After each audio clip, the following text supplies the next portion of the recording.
Olá, irmãos. Continuamos nosso ministério através dos dispositivos virtuais. Infelizmente, tenho conhecimento que muitos irmãos não estão desfrutando deste ministério. Assim, eu quero pedir a você que tem este recurso, que procure de alguma forma transmitir aos demais os nossos conteúdos. Ligue para essa pessoa, diga-lhe o que você tem aprendido, ore por ela, dê um texto bíblico. Agindo assim, certamente nós vamos amenizar esta necessidade enquanto aguardamos o dia de nos reunirmos novamente.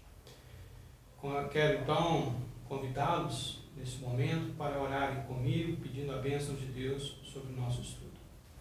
Amado Senhor, entramos na Tua presença, primeiramente agradecidos por termos chegado até aqui, sabendo que foi a Tua graça que nos envolveu e nos proporcionou estarmos juntos através desse recurso. E agora queremos pedir que na exposição da Tua Palavra, ela venha encontrar lugar em nossas vidas e em nossos corações, consolando, encorajando e transformando as nossas vidas para a Tua honra, para a Tua glória. Fala conosco, fala com cada um dos nossos amados irmãos, que o Senhor possa de fato cuidar de cada um nesses tempos. Esse é o nosso desejo, a nossa súplica e a nossa oração, precioso nome de Cristo Jesus. Amém. Esses dias, durante a minha oração, me peguei pensando na expressão a graça de Deus. Em minha oração, eu suplicava ao Senhor por ela como fonte de sustento diante das circunstâncias da minha vida, da minha família e dos irmãos em Cristo. Após a oração, os meus pensamentos então foram levados para o texto de 2 Coríntios, capítulo 12, nos versículos de 7 a 10. Quero então, nesse momento, convidá-los para que juntos meditemos nele. Vamos ler? Diz assim a palavra do Senhor. Para impedir que eu me exaltasse por causa da grandeza dessas revelações, foi-me dado um espinho na carne, um mensageiro de Satanás para me atormentar. 3 vezes roguei ao Senhor que o tirasse de mim, mas ele me disse: minha graça é suficiente para você, pois o meu poder se aperfeiçoa na fraqueza. Portanto, eu me gloriarei ainda mais alegremente em minhas fraquezas, para que o poder de Cristo repouse em mim. Por isso, o amor de Cristo, regozijo-me nas fraquezas, nos insultos, nas necessidades, nas perseguições, nas angústias, pois quando sou fraco é que sou forte. Esse texto tem uma expressão impactante. A minha graça te basta. Ou, como na versão da NVI que eu li, minha graça é suficiente. Imediatamente eu sou levado a pensar, mas que graça é esta que se torna suficiente em minha vida? Eu quero apresentar aqui rapidamente um contexto filológico do termo, que é o estudo da palavra, e o textual, antes de expor o texto e fazer as suas aplicações. O termo graça, ele é traduzido do grego charis. No Antigo Testamento, na versão Septuaginta, o termo ele foi empregado cerca de 190 vezes, das quais somente 75 têm um equivalente hebraico. Seu equivalente hebraico é o termo ben, que denota em que o mais forte vem ao encontro do mais fraco que precisa de socorro por causa das suas circunstâncias ou da sua fraqueza natural. Ele age mediante uma decisão voluntária, embora seja impulsionado pela dependência ou a petição da parte mais fraca. A expressão que melhor esclarece isso no Antigo Testamento é aquela frase: achar graça aos olhos de alguém. No Novo Testamento, o termo charis ocorre 155 vezes, sendo que cerca de 100 vezes nas epístolas de Paulo, e 18 vezes especificamente em 2 Coríntios. Para Paulo, charis é a essência do ato salvífico de Deus mediante Jesus Cristo, que ocorreu na sua morte como também em todas as suas consequências no presente e ao futuro. Entretanto, Paulo utiliza o termo em conexão com outras expressões, significando desde gratidão, adoração, até o propósito de Deus para a vida do cristão. E este é o sentido do termo do texto lido aqui. Vejamos agora o que o texto revela. Nessa segunda carta aos Coríntios, em especial nesse capítulo, o apóstolo Paulo está respondendo a algumas acusações levianas que colocaram em dúvida o seu apostolado. Os falsos mestres diziam que Paulo não tinha experiências tão arrebatadoras quanto eles, nem credenciais suficientes para apostolado. O apóstolo então destaca suas visões nos versículos de 1 a 6, os seus sofrimentos nos versículos de 7 a 10, as suas credenciais nos versículos de 11 a 13 e o desejo de sua terceira visita à igreja, nos versículos 14 a 21. Nos versículos de 1 a 6, Paulo destaca as suas experiências e ali ele não tinha intenção de explorar esse acontecimento que durante 14 anos ele guardou como um segredo, mas agora é obrigado pelas circunstâncias a revelar. A visão dos versos iniciais tinha o objetivo de encorajar Paulo em sua obra pelo Senhor, durante o qual ele enfrentaria aflição, maus tratos físicos. E antes de Paulo enfrentar os sofrimentos mais angustiantes por amor de Cristo, o Senhor mesmo o arrebatou ao paraíso para mostrar-lhe as glórias do céu e falar palavras indizíveis.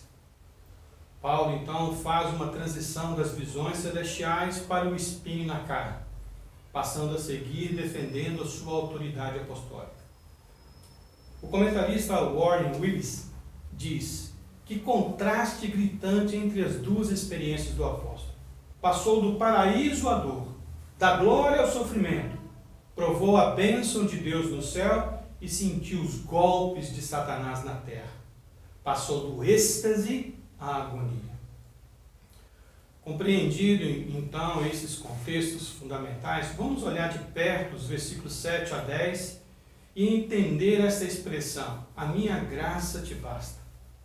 Estas são as verdades apresentadas aqui pela revelação da palavra. Primeiramente, o sofrimento neste mundo é inevitável. Para impedir que eu me exaltasse por causa da grandeza dessas revelações, foi-me dado um espinho na carne, um mensageiro de Satanás para me atormentar. Sabe, irmãos, não há vida sem dor. É impossível passar pela vida sem sofrer. O sofrimento é inevitável, e essa é a herança que o pecado nos legou. O sofrimento de Paulo é tanto físico quanto espiritual. Observe que as expressões aqui são apresentadas como espinho na carne e mensageiro de Satanás. Agora, o que era esse espinho na carne de Paulo? Muitas respostas têm sido dadas. Contudo, o texto indica como algo físico, na carne. Paulo orou por 3 vezes para que Deus tirasse o espinho de sua carne, porém a resposta de Deus não foi a suspensão do espinho, mas sim a força para suportá-lo. Deus nem sempre nos livra do sofrimento, mas nos dá a graça para enfrentá-lo. Existe uma grande diferença entre a perseverança na oração e a resposta negativa das nossas orações. É errado e um grande equívoco acreditar que uma resposta negativa à nossa oração pode mudar a resposta divina mediante a nossa insistência. A resposta será sempre não, pois não está de acordo com a vontade do Senhor. Mas nós devemos orar enquanto não entendemos a resposta.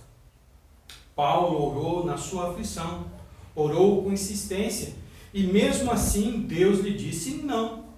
Por quê? Porque a graça de Deus relaciona-se com o propósito de Deus para a vida do cristão. Em segundo lugar, nós temos a verdade de que o sofrimento nesse mundo, ele é indispensável. Os versículos 7 a 9 falam isso. Isso não torna o nosso Senhor um Deus que sente prazer no sofrimento das suas criaturas. Nem tampouco somos peças de um jogo no qual o Senhor se diverte mesquinhamente com suas jogadas de morte e dor. Nesse caso específico, o sofrimento do apóstolo tinha alguns objetivos. Inicialmente, para evitar o ensoberbecimento pessoal, diz o versículo 7, para impedir que eu me exaltasse por causa da grandeza dessas revelações. O sofrimento nos põe no nosso devido lugar. Ele quebra a nossa altivez e esvazia toda a nossa pretensão de glória pessoal. Nos tornamos humildes, dependentes. Paulo diz que seu problema tinha como causa física, mas de origem espiritual. Deus estava tratando com seu servo, usando esta estranha providência e assim mantê-lo humilde. É bom lembrar que o campo de atuação de Satanás, ele é delimitado por Deus, assim como aconteceu com Jó. Deus tinha a intenção de aperfeiçoar o apóstolo, por isso permitiu esse instrumento, como no caso de Jó. Paulo afirma prontamente que entendeu o propósito divino em sua vida. O sofrimento na vida de Paulo tinha também como objetivo gerar dependência constante de Deus. O versículo 8 diz: 3 vezes roguei ao Senhor que o tirasse de mim. O sofrimento levou Paulo à oração, levou-o à dependência, levou-o a se expressar como no Antigo Testamento, que eu ache graça diante dos teus olhos, ó Senhor. Esta é a mesma ideia expressa no Salmo 63, versículo 3. Porque a tua graça, mostrar bondade, é melhor do que a vida. Os meus lábios te louvam. O próprio Senhor Jesus demonstrou a necessidade de dependência de Deus, pois isto reflete uma vida de comunhão. Em João capítulo 11, verso 42, está escrito ali: eu sabia que sempre me ouves, mas assim falei por causa da multidão presente, para que creiam que tu me enviaste. O sofrimento na vida de Paulo tinha como objetivo mostrar a suficiência da graça, versículo 9a. Mas ele me disse: minha graça é suficiente para você, pois o meu poder se aperfeiçoa na fraqueza. Warren Wiersbe diz que a graça de Deus é a provisão dele para tudo o que precisamos, quando precisamos. Afinal, a graça nunca está em falta, pois é parte essencial e integral do propósito de Deus. Seu propósito se revela na graça, em graça e por graça. Por último, o sofrimento na vida de Paulo tinha como objetivo trazer fortalecimento, versículos 9b. Portanto, eu me gloriarei ainda mais alegremente em minhas fraquezas, para que o poder de Cristo repouse em mim. Esse aqui é o grande paradoxo do cristianismo. A força ciente de que é forte, na verdade é fraqueza, uma vez que induz à autossuficiência. Mas a fraqueza ciente de que é fraca, na verdade é força, uma vez que se sustenta no socorro daquele que é o forte. Paulo pediu para Deus substituição, mas Deus lhe deu transformação. Deus não removeu sua aflição, mas lhe deu capacitação para enfrentar o sofrimento. Deus não lhe deu explicações, mas fez-lhe promessas. A minha graça te basta. Não devemos viver de explicações, razões ou entendimentos. Nós vivemos de promessa, obediência e fé. Irmãos, existem situações em que não entendemos como Jó não entendia a natureza de seu sofrimento. Ou as pessoas quando viam aquele cego de nascença nos dias de Jesus. Mas o fato permanece inalterado. O Senhor tem o seu propósito nesse indispensável sofrimento, a sua glória. Irmãos, a graça de Deus relaciona-se com o propósito de Deus para a vida do cristão. Por fim, a última verdade revelada no nosso texto nos mostra que o sofrimento neste mundo é instrutivo. Versículo 10. Por isso, por amor de Cristo, regozijo-me nas fraquezas, pois nos insultos, nas necessidades, nas perseguições, nas angústias, pois quando sou fraco é que sou forte. A nossa alegria geralmente é produzida pela libertação de nossos sofrimentos e não por suportá-los. Contudo, observe a expressão, por isso. A conjunção aqui denota causa e propósito em meio ao sofrimento. Jó não tinha conhecimento da causa de sua aflição, mas tinha certeza de como vivia com o Senhor. C.S. Lewis disse que Deus sussurra em nossos prazeres e grita em nossas dores. A dor sempre tem um propósito mais que uma causa. Deus não desperdiça o sofrimento na vida dos seus filhos. Se Deus não remove o espinho, é porque Ele está trabalhando em nós para depois trabalhar por meio de nós. Em termos humanos, é quase impossível sentir prazer no tipo de experiência relacionada aqui. A razão da instrução do sofrimento está também na expressão por amor de Cristo. Ao perseverar, na causa de Cristo e propagar o Evangelho, devemos estar dispostos a suportar coisas que normalmente não suportaríamos por nós mesmos ou por algum ente querido. Foi assim que Paulo iniciou esta epístola, a segunda carta. Ele diz ali nos versículos iniciais: Bendito seja o Deus e Pai de nosso Senhor Jesus Cristo, Pai das misericórdias e Deus de toda consolação, que nos consola em todas as nossas tribulações, para que com a consolação que recebemos de Deus, possamos consolar os que estão passando por tribulações. Pois assim como os sofrimentos de Cristo transbordam sobre nós, também por meio de Cristo transborda a nossa consolação. Se somos atribulados, é para a consolação e salvação de vocês. Se somos consolados, é para a consolação de vocês, a qual lhes dá paciência para suportarem os mesmos sofrimentos que nós estamos padecendo. E a nossa esperança em relação a vocês está firme, porque sabemos que, da mesma forma como vocês participam dos nossos sofrimentos, participam também da nossa consolação. 2 Coríntios, capítulo 1, dos versículos 3 a 7. Irmãos, quantas maravilhas podemos observar depois da tormenta. Para José do Egito, o mal da dor se tornou em bem para preservar um povo. Gênesis 50, 20. Para Jó, o sofrimento abriu os olhos para uma comunhão mais real e viva com Deus. Ele disse: os meus olhos te veem. Para o cego de nascença, sua dor foi para manifestar a glória de Deus. João 9, verso 3. Sim, meus irmãos, a graça de Deus é suficiente, pois relaciona-se com o propósito de Deus para a vida do cristão. E o que concluir disso tudo? Nós aprendemos aqui as seguintes verdades. O sofrimento neste mundo é inevitável e nos torna humildes.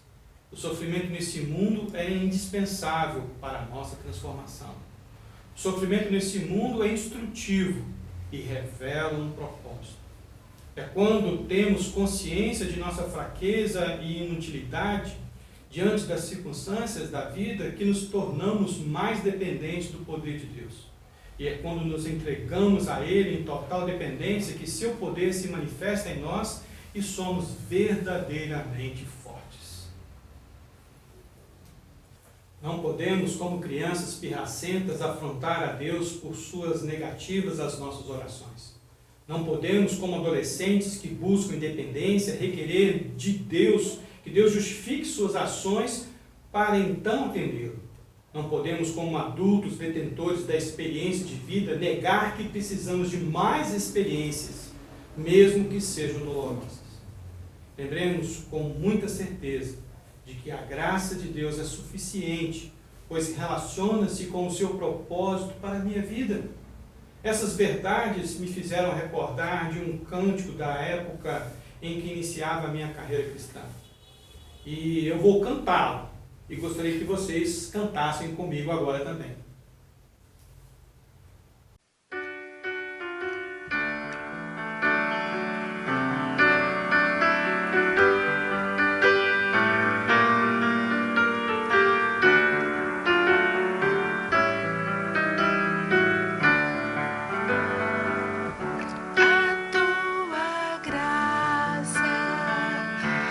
Melhor que a vida, a tua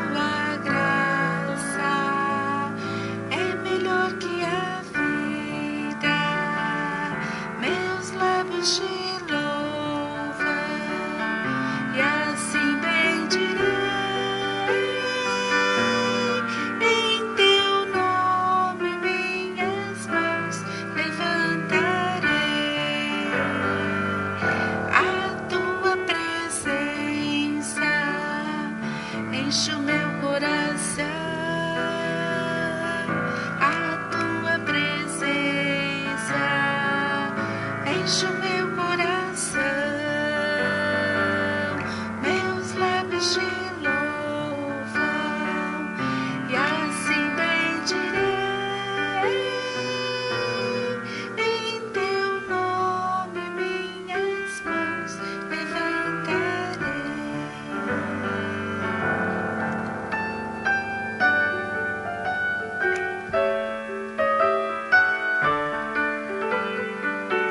A tua graça é melhor que a vida. A tua graça é melhor que a vida. Meus lábios te louvam e assim bendirei, em teu nome minhas mãos levantarei. A tua presença enche o meu coração, a tua presença enche o meu coração, meus lábios te louvam e assim bendirei, em teu nome minhas mãos levantarei para os céus.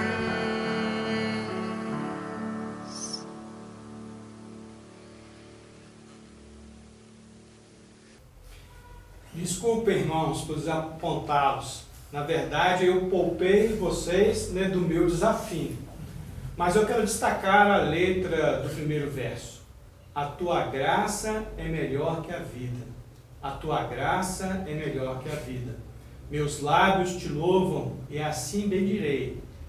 Em teu nome minhas mãos levantarei. Portanto, seja esta a nossa expressão de fé e anseio hoje e sempre.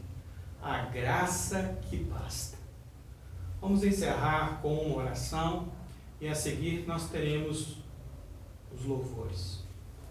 Amado Senhor, pedimos para que essa palavra de fato encontre eco em nossos corações e em nossa vida, consolando, encorajando e nos despertando, para perceber, ó Pai, que nada escapa ao Teu controle e que estamos aqui com um único objetivo, que é de glorificá-lo.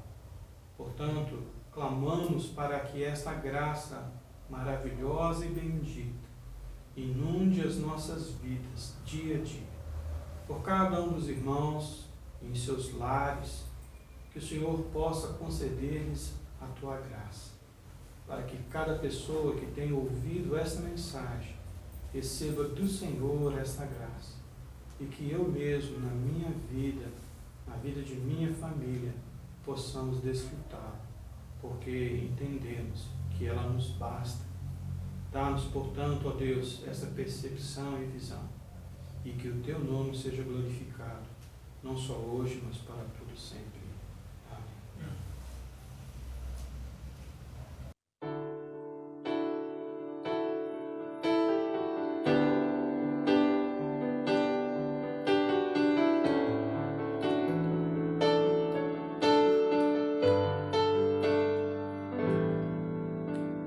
Às vezes parece que ser um cristão não é fácil em meio à escuridão.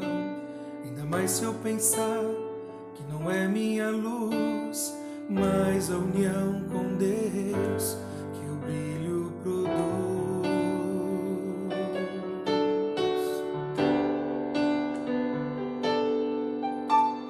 Às vezes parece difícil entender que o cristão é exemplo mesmo sem o querer. E por isso mesmo eu preciso orar para que Deus me ilumine e assim eu possa brilhar. Senhor, eu quero brilhar por Ti quando o mundo se apagar.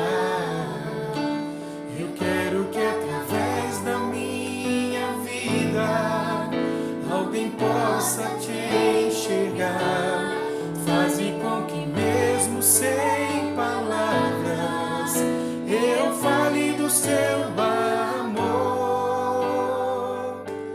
Eu quero brilhar por ti, brilhar onde quer que for.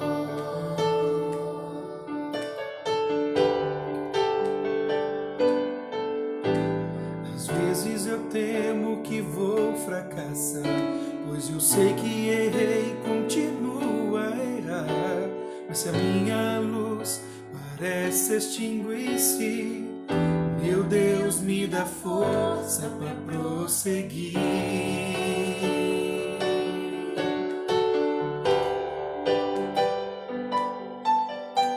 Não importa o quanto eu tente me esforçar, eu só posso vencer se Ele me ajudar. E quando percebo meu esforço é vão, e o que devo fazer é segurar sua mão. Senhor, eu quero brilhar por ti quando o mundo se apagar. Eu quero que através da minha vida alguém possa te enxergar. Faze com que mesmo sem palavras eu fale do seu amor. Eu quero brilhar por ti, brilhar onde quer que for. Senhor, eu quero brilhar por ti quando o mundo se apagar. Eu quero que através da minha vida alguém possa te enxergar. Faze com que mesmo sem palavras eu fale do seu amor. Eu quero brilhar por ti, brilhar onde quer que for. Eu quero brilhar por ti, brilhar onde quer que for.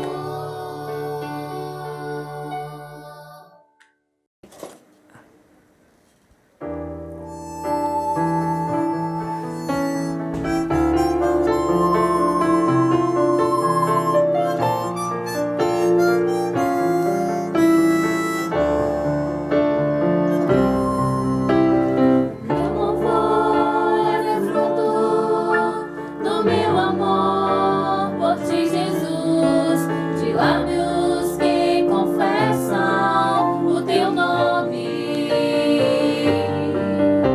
É fruto de tua graça e da paz que encontro em ti, e no teu Espírito que habita em mim, que habita em mim.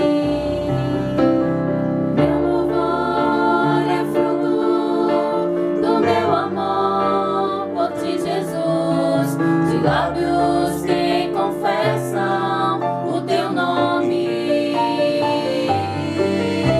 É fruto de tua graça e da paz que encontro em ti, e do teu Espírito que habita em mim, que habita em mim. Ainda que as trevas venham me cercar, ainda que os montes desabem sobre mim, meus lábios não se fecharão, pra sempre hei de te louvar. Ainda que os homens se levantem contra mim, ainda que cadeias venham